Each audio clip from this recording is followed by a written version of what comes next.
Assalamualaikum warahmatullahi wabarakatuh. Perkenalkan, nama saya Irmana Juniati, MPM 2003021008 dari Perbankan Syariah kelas C semester 2. Video kali ini saya buat untuk memenuhi tugas UAS mata kuliah Ushul Fiqh yang diampu oleh Ibu Nurul Mahmuda. Yang pertama kita akan membahas tentang apa itu ijma.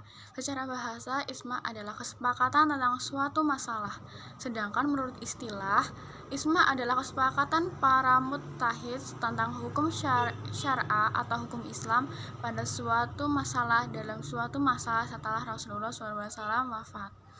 Yang kedua adalah dalil keabsahan ijma. Berdasarkan Al-Quran, antara lain dalam surah An-Nisa ayat 115.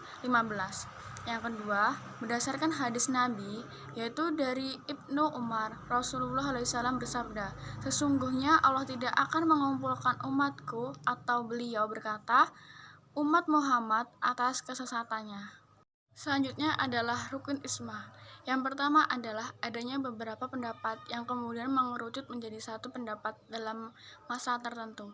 Yang kedua adalah adanya kesepakatan semua mujtahid terhadap keputusan hukum tanpa memandang tempat maupun kelompok mereka. Yang ketiga adalah kesepakatan itu nyata, baik berupa perkataan, perbuatan, ataupun pengakuan. Yang keempat adalah kesepakatan tersebut direalisasikan oleh suatu ahli fiqh. Selanjutnya adalah macam-macam ijma.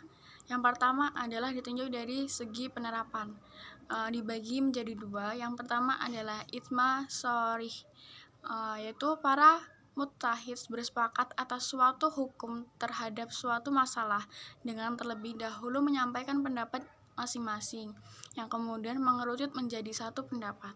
Yang kedua adalah ijma sukuti.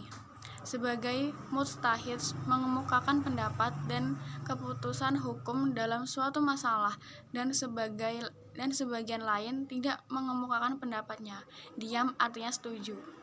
Yang kedua adalah ditinjau dari segi kekuatan, dibagi menjadi dua. Yang pertama adalah ijma qot'i, ijma yang betul terjadi dan tidak ada kemungkinan lain yang menyangkalnya. Yang kedua adalah ijma zani, ijma yang masih ada kemungkinan menyangkal atasnya. Yang selanjutnya adalah kedudukan ijma. Para ulama menetapkan bahwa ijma menduduki peringkat ketiga setelah Al-Quran dan hadis Nabi. Namun demikian, suatu ijma tidak boleh menyalahi nas Al-Quran dan hadis yang bersifat qot'i atau nas yang sudah jelas, gamblang dan tidak membutuhkan penafsiran. Yang selanjutnya adalah kemungkinan terjadinya ijma. Sebagian ulama mengatakan tidak mungkin terjadinya lagi, melihat para ulama sudah tinggal berjauhan dan sangat sulit untuk mengumpulkan mereka dalam satu tempat dan waktu. Namun demikian juga ada pendapat yang mengatakan bahwa ijma sangat mungkin terjadi dengan syarat aktivitas ini ditangani oleh negara. Sekian penjelasan materi ijma dari saya. Jika ada salah kata maupun penjelasan, saya mohon maaf sebesar-besarnya. Saya akhiri. Wassalamualaikum warahmatullahi wabarakatuh. Hai teman-teman, masih bingung mau kuliah di mana? Pilih universitas yang tepat akan membawa masa depan Anda berkah dan martabat. Perkenalkan, Institut Agama Islam Negeri Metro merupakan universitas Islam yang siap membantu mewujudkan cita-cita di masa depan.